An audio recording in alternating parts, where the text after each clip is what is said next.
Hello and welcome back to another video. Today we are breaking down a conversation. So here we have Helena. Hi everyone. Helena is my girlfriend and recently we went traveling together. We went traveling with another couple. It was like a really long double date, but today we're going to talk about it and tell you where we went, what we thought of the different places, and if we have time, where we plan on going next. So, Helena, I'm going to call you Hen. So, Helena's nickname is Hen. So, Hen, where did we go first? So we went to Mexico first. We flew into Cancun, which is kind of in the south of Mexico, on the coast, but we only stayed there for one night. And then we travelled up, I think we got a bus, didn't we, to a little island called Holbox. I think we're pronouncing that right. We to this day, we don't really know how to pronounce it because in Spanish you don't pronounce the H, but everybody we spoke to was pronouncing it with the H. So Holbox, something like that. Before we went out there, though, we were calling it Holbox, which it definitely wasn't a Holbox island. So yeah, Holbox is what we're going with now. So we, like you said, we got the bus to, I forget the name of the little port, but we got the bus there and then we caught a ferry over to the island. And I think the ferry took, what, half hour, 40 minutes, something like that? Something like that. Not very long. So we met our two friends in that little port place, and it was the first time that we had seen Tom, our friend Tom, first time we had seen him in a very long time. And it was the first time that we met his girlfriend, Phoebe, which was very nice. So we all caught the ferry as our first kind of double date. And then when we got there, we walked with our big, heavy backpacks to the hostel. And the hostel was called... I can't remember. I've put you on the spot there. We can't remember. Was it the CHE? Hangout. Was it Hangout? Something like that. I can't remember. It was a very nice hostel though. There was a nice pool, quite a lot of people around, and so we'd booked separately to Tom and Phoebe, but when we were checking in, they said that we could be in the same room, so that was nice too. So there were rooms of about 6 beds, I think, in that hostel. 6 bunk beds, so 12 people. Or was it 16? No. That was the small one, where there were 6 beds, 3 bunk beds, I think. Or maybe there were 4 bunk beds, so 8 people, but it was quite small. So 4 of the beds we were in, and then I think there were a few other people in there as well. If you just got confused, don't worry, because I got confused as well. But anyway, it was a nice hostel, and we stayed there for a few days because then we both started to work, so we needed to move into an Airbnb that was a bit more private because we both were doing a lot of classes, well, teaching a lot of classes, so we needed our own private space because you can't really do that in a hostel. So we stayed in the hostel, the Airbnb, and we kept meeting up with Tom and Phoebe, and we stayed on the island for about a week before catching the ferry again and then heading to Valladolid, a small city that's not near the coast, but it is surrounded by lots of cenotes, which if you are a Spanish speaker, I'm sorry because that pronunciation sounds horrible to you, but in English, when we anglify the pronunciation, it's cenotes. There was one actually in Valladolid as well, which we went to. We peeped over the wall and looked down into it. You couldn't really see it properly, but we had seen 2 very good ones, very impressive ones the day before. So we didn't bother going down actually into it. But Hen, why don't you tell them about the day before? Because that was a pretty epic day that we had. Yeah, so we arrived in Valladolid. There wasn't loads in Valladolid. It was quite a small town or city. I guess it's a city. So the reason we were staying there was to go to Chichen Itza. Also, don't know if I'm saying that correctly, but that's what we were calling it. But it's one of the wonders of the world. So we booked this kind of day tour where we went to Chichen Itza, had a guided tour there, and also went to 2 cenotes, although there was a cenote at Chichen Itza as well, which we couldn't go in, but we could look down onto it, which was quite cool.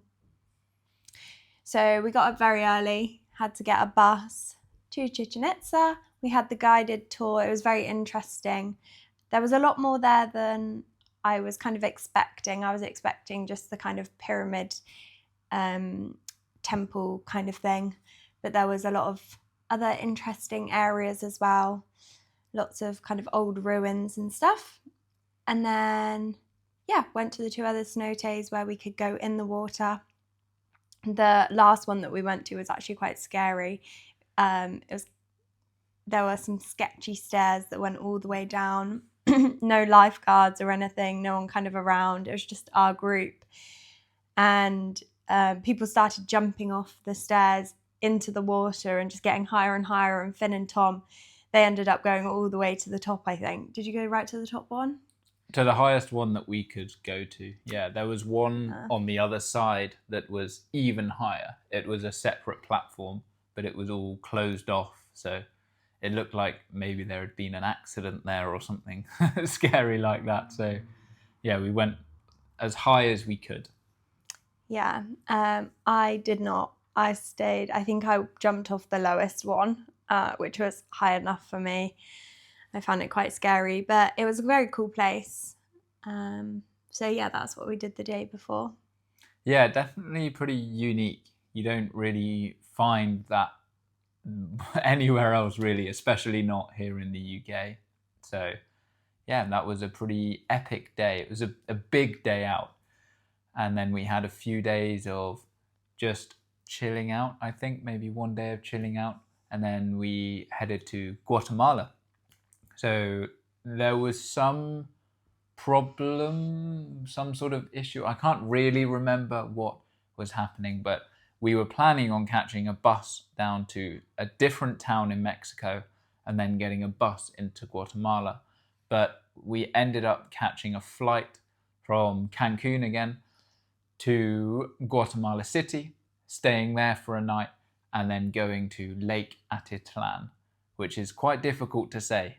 Lake Atitlán. We kept saying Atitlán because it's a lot easier, but Atitlán.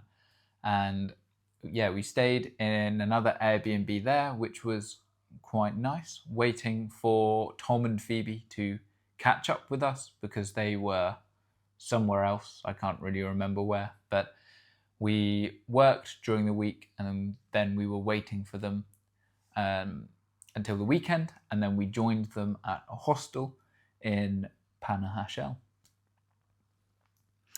Yeah, so we were in Panajachel for about 4 or 5 days, I think. So we were in Airbnb for the first few days, and then we moved into the hostel, which was really cool. At Lake I just kept saying Atitlán, so I'm going to go with that. At this big lake, there were lots of different villages kind of dotted all around the lake, and you could only really get to them by boat. So there were these kind of ferries or speedboats almost. They were quite small and they seemed a bit dodgy as well. They would just pack as many people onto them as possible. So we would get these ferries across to the different villages. So I think when we were staying in Panajachel, we went to San Marcos. Marcos. Yeah, I think it was San Marcos. So we went there for a day, which was really cool. It was a very colourful, kind of vibrant town. And there were also some jump spots where you could jump off platforms into the water. So that was really cool. In Panajachel as well, there was a nature reserve that we went to where there were lots of cool walks and waterfalls. There were those rope bridges as well, and a butterfly garden, which was cool. So yeah, we were in Panajachel for about maybe a week, and then we moved to, what was that? I can't remember. Pretty much all of the other towns around the lake started with San, and we only spent a few days. Well, a couple of them we spent a few days in, and some of them we only spent an afternoon in. So we keep getting mixed up. There was San Juan, San Marcos, I want to say San Miguel, but that is a beer, so I don't think there was a San Miguel. But we went to one of the other kind of bigger towns, and we stayed in a hostel for a couple of nights with Tom and Phoebe again, and we went on a bar crawl, which was fun, met lots of people. And then for the next week, well, the next few days when we were working, we stayed in, that was San Juan where we stayed. Yeah, so that was another really colourful one, bit of a different vibe, but all of the streets were painted really colourful. There was one street that had loads of colourful umbrellas just hanging above you, and loads of paintings on the walls. It was really cool, really pretty. So yeah, we stayed there while we were working, although we were both ill for a few days there as well, weren't we? Yeah, violently ill. Very unwell. We don't really know what caused it. I think it must have been some kind of virus, but yeah, that wasn't a highlight of the trip. Yeah, we thought, well, because you got ill first on the Monday, and we thought it was food poisoning, something that she had eaten. But then 2 days later, I had the exact same thing, and so did Phoebe. And we hadn't been with Phoebe for, I don't know how many days, but we worked out that it couldn't have been food poisoning and that it must have been some sort of virus. But yeah, it was probably I think it was the most ill I have ever been. I don't know about you. Yeah, I think, at least from what I can remember, it's the worst that I've ever been, which was a shame because there was a sunrise hike that we wanted to do up to one of the top of the volcanoes, or at least close to the top of one of the volcanoes. I think it's quite a famous one that we wanted to do, but we were doing a little, we were doing a volcano hike a few days later. That was going to be like the highlight of the whole trip. So we didn't want to miss that. So we made sure that we both rested and got better before that. Yeah, I think it was just a big mountain, or like a big mountain right next to the lake where you could see over the lake and see over the mountains in the distance and do that for sunrise.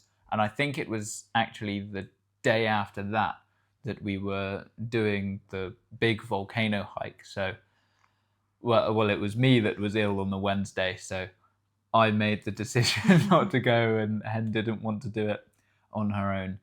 But that was definitely the right call, because the volcano trip was a monster trip. So we actually went from the lake on the Thursday to Antigua, which is an old colonial town, and it's very popular with backpackers, and you could see some volcanoes in the distance. But we stayed there for one night, and the next morning got a bus quite early, I can't remember, quite early in the morning to the bottom of the volcano with the rest of our group, and we met the tour guides. And I made a whole video on this massive adventure, so we won't go into too much detail because there's so much to talk about, but it took 6.5 hours to go from the road at the bottom to the base camp.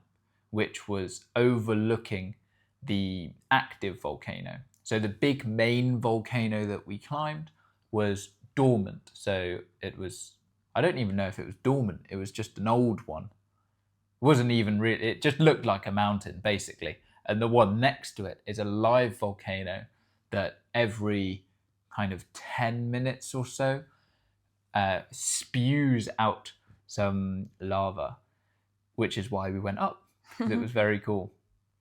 And when we got to the base camp, it was very, very cloudy, so we couldn't see anything at all. So both of us and Tom wanted to climb onto the actual active volcano to see if we can see it from there, because at base camp we couldn't see the lava spewing out. So it was a 4-hour round trip. So it took an hour to go climb down a little bit, and then an hour to climb up the other side, and then an hour back down afterwards, and an hour back up to base camp. And what did you think of that part of the volcano trip? So yeah, as Finn said, when we got to base camp, it was cloudy, so we could hear the active volcano erupting, but we couldn't see anything. And we'd walked 6 hours up the inactive one, and it was a really hard hike.